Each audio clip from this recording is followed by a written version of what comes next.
ಜೊತೆಯಾಗಿ ಹಿತವಾಗಿ ಸೇರಿ ನಡೆವ ಸೇರಿ ನುಡಿವ ಜೊತೆಯಾಗಿ ಹಿತವಾಗಿ. ನಾನ್ ಸೈಲೆಂಟ್ ಆಗಿದ್ರೆ ರಾಮ ವೈಲೆಂಟ್ ಆದ್ನೋ.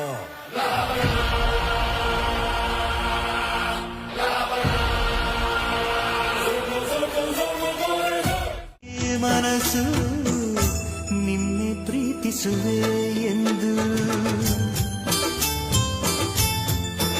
ನನ್ನ ಪ್ರೀತಿಯ ದೇವತೆಯು ಬಳಿ ಬಂದಳು.